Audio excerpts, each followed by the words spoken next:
kabayan, kapuso, kapamilya, at ka-A to Z, and sa mga kababayan ko na mga kapwa ko OFW, kung saan man kayong bansa na naroon, kumusta po kayo dyan? Sana po nasa mabuti kayong kalagayan. Please keep safe. So, I'm back, your opinionadong YouTuber. So, yung mga lahat ng mga sinasabi ko is puro opinion lang po. So, topic natin for today is ano nga ba? So, kasi meron ako mga kaibigan. If you can see po, nasa park po ako, sa playground. So, kasi walang kuryente sa condo namin. May mutok na parang wiring. So, pinifix pa. So, mainit. Kaya, after church, dito muna tayo magtambay. Samahan niyo ako. So, ngayon, anyway, our topic for today is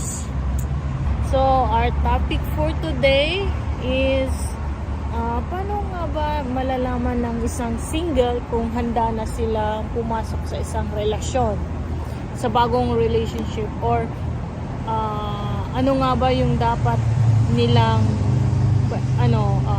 malaman or dapat assess sa sarili nila bago sila pumasok sa isang panibagong relasyon. Kasi may mga single na may kakahiwalay lang na biglang mayroon ng bagong partner o bagong jowa agad after 1 week. Tapos pag nag-message may nababasa ako na pag nag-message yung ex, yung marupok naman, bumabalik sa ex, iniiwan yung bago. So, parang ang pangit naman tingnan, di ba? So, para for me, kasi kung single ka, kaka-break mo lang, tapos i-assess mo kung sarili mo. I-assess mo muna yung sarili mo bago ka papasok sa panibagong yugto ng buhay, ng relationship. Kasi yung relationship hindi laro, hindi laro. Ano yan commitment yan sa buhay. Hindi yan biro na pag okay, nag-break kami, di hanap ako ng iba, tapos yun pala hindi ka pa naka-move on. So, kawawa naman yung bago mong magiging partner kasi hindi ka pa naka-fully move on dun sa previous relationship mo. So, sa mga single, bago kayo pumasok sa isang relasyon, first is alamin mo kung fully move on ka na sa ex mo. So, paano ba natin malalaman kung fully move on na tayo sa ex natin?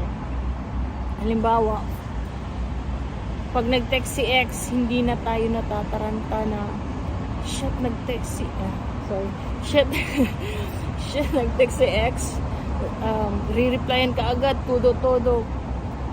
Si ex naghingi ng tulong, aanuhin ka agad. So parang means hindi ka pa, nandun pa yun yung hope mo, umaasa ka na magkakabalikan pa kayo.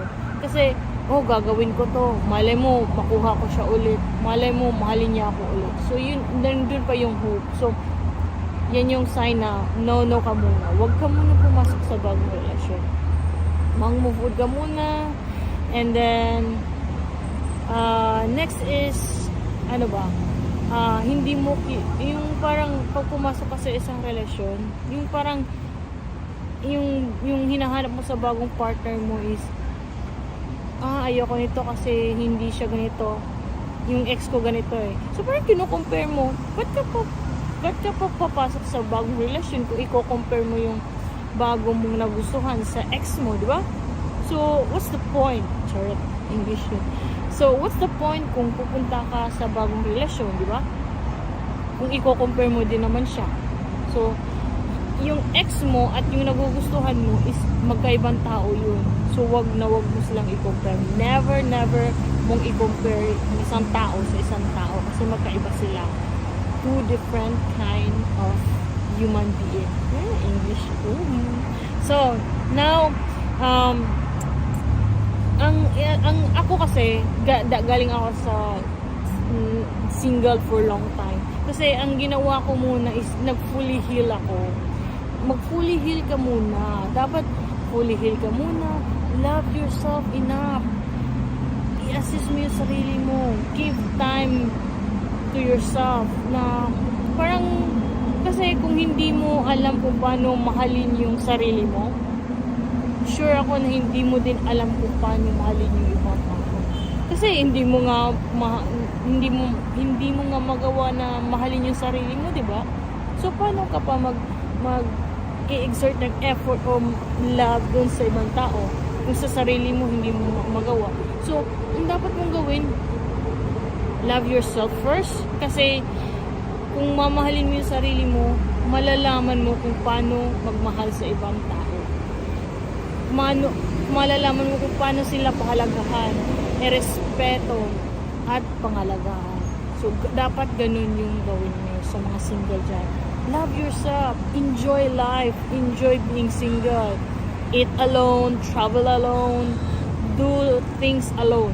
Try ninyo yan. Kung mai-enjoy nyo yan, means you're, parang dapat mong i-spoil yung sarili mo. Kasi ako nung naging single pa ako, kasi I'm into relationship na naman. Nung single pa ako, talagang minahal ko yung sarili ko. Binigyan ko ng time. Time to heal, time to enjoy. I travel a lot of countries. Siguro mga around 8 or 9 countries na na-travel ko. And then, alone walang masama kung kakain ka alone. Mas enjoy nga kasi wala kang, parang ini-enjoy mo yung sarili mo. And you become strong. Become more strong. Be more confident sa sarili mo. And you do activities alone. And then, kung alone kang pupunta doon, meron ka namang mamimit na magiging acquaintance mo, na magiging kaibigan mo. And then, you know how to interact with them. You learn how to interact. So, yun yung isang advantage pag single ka, na kinikilala mo yung sarili mo. So, pag kinikilala mo na yung sarili mo, and ready ka na magmahal ulit, actually, ang advice ko is, take your time. Walang contest sa pagiging, kailangan yung mga kaibigan ko, may mga bagong boyfriend na, may mga bagong partner na, so dapat ko din. So, no. Walang contest nun, kung walang premyo nun. So, take your time. So, kung ramdam mo na ready ka na magmahal ulit, na buksan yung puso mo ulit, na i-share yung pagmamahal sa iba, then go ahead. And choosing partner is wala na yung comparison na, kasi kung kino-compare mo, hindi nga nag-work yung ex mo, di ba? Hindi nga kayo nag-work, di ba? So, ba't mo i-compare? So, kung may nagustuhan ka na, never compare. So, kasi yung iba na, ganito kasi yung ex ko. So, dapat ganito ka rin. So, hello? So, parang, ba't ka pa nagrelasyon? Ba't ka pa ba't ka pa pumasok? So, never compare. Okay? Magkaiba yun. And, dapat na-assist at that time, na-assist mo na kung ano yung mga mali mo, kung ano yung dapat at hindi dapat gawin. Kasi yung mga hindi dapat na, ganito yung ginawa ko last relationship ko, kaya hindi kami nag-work. Ganito ako last relationship ko, kaya hindi kami nag-work. Ganito dapat i-improve ko. Yung pasensya ko, i-improve ko. Yung pagiging understanding ko, kailangan kong dagdagan. Yung pagiging seloso ko, bawasan ko. Yung pagiging ko, siguro ialis ko. Yung mga ganon. Dapat na-assist mo na yun sa sarili mo. Dapat alam mo na yun. Habang nag-i-enjoy ka being single, meron ka ding ina-assist mo yung sarili mo. Bakit hindi kami nag-work? So, at least, alam mo na ito hindi ko gawin, ito hindi ko gawin, ito gagawin ko, ito babawasan ko, ito dadagdagan ko. So, parang ganon. Like, yung pasensya mo, dadagdagan mo. Yung pagiging selosa mo, babawasan mo. Or, minsan nag-iwalay kayo kasi bungangera ka. So, lahat bawasan mo yun. Minsan, naghiwalay kayo kasi sobrang higpit. So, dapat huwag kang masyadong mahigpit, huwag kang masyadong controlling. Alisin mo yung pagiging controlling mo sa buhay. Kasi, controlling. kasi, alam nyo, yung jowa ninyo, hindi yan robot. Hindi yan robot na kinokontrol nyo. So, dapat, kung mag-jowa kayo, mag-partner kayo, you have to have a freedom each other. Meron kayong freedom. So, sa isang relasyon, dapat hindi mawala yan. So, sa mga single na gustong pumasok sa bagong relationship, dapat i-assist nyo yung sarili nyo. Fully move on na ba talaga ako sa ex ko? Alam mo, hindi na ba ako magiging marupok na pag nag-message si ex, hindi ko na tatawagan, hindi ko na papansinin or whatever, or hindi na ako makapagbalikan. Kasi ex is ex. Kaya nga na kayo nag-iwalay kasi hindi kayo nag-work. So, or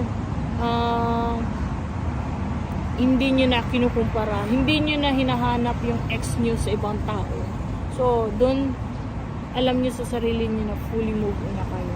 And please, kung magmahal kayo ulit, pag nagmahal kayo, wag todo-todo. Yung todo na to, wag ganon. Yung baklat. Yung wag todo-todo, dapat magtira kayo ng pagmamahal para sa sarili. Kasi, pag binigyan nyo ng todo-todo, tapos hindi nag-work, kayo din ang kawawa. Alam mo, yung after breakup, tapos binigay mo lahat-lahat, yung todo, buong puso mo. Yung recovery nun, matagal. At sobrang sakit. Yung parang, yung todo-todo yung pagmamahal mo, yung sakit din, todong-todo, na parang tinambakan ng isang tulinadang bigas. Ganon kabigat. Yung parang pasan mo yung mundo na yung iba sasabihin gusto ko nang magmamatay, ayoko nang mabuhay, or yung iba kung ano yung ginagawa sa sarili nila, sinasaktan nila sarili na. So, please, kung magmahal kayo ulit sa mga single, please, wag sobra-sobra. Wag ibigay lahat. Wag todo-todo pag magmahal. Magtira kayo sa sarili mo. And please, kung minahal man kayo dun sa mga minahal naman, please, alagaan nyo naman yung taong nagmamahal sa inyo. Pahalagahan nyo. Huwag nyo i-take advantage. Ito, mahal ako, kaya i-take advantage ko. Alam nyo, karma. Babalik din yan sa inyo. So, please, huwag nyo i-take advantage each other. So, pag mahal nyo. Kung hindi nyo gusto, sabihin nyo. Halimbawa, may nangligaw sa inyo, hindi mo siya gusto, sabihin mo, hindi pa ako ready na pumasok sa isang relasyon, or hindi kita gusto, diretso kayo. I don't like you because my heart belongs to someone else. Nga ganun. Simple lang yun. Na masakit pero simple, pero direct to the point. At least may pag nangligaw sa inyo, tapos sabihin mo, oy na, subukan ko, baka ma-develop ako. Tapos ang end, hindi kayo na-develop kayo sa iba. So anong mangyari dun sa sinagot nyo? Nga iiwan nyo sa ere. Tapos yung isa na nagmahal sa inyo, mahal na mahal ka, bigay todo. So unfair naman, di ba? So yes, life is unfair, but be fair. Try to be fair. Be nice, be kind.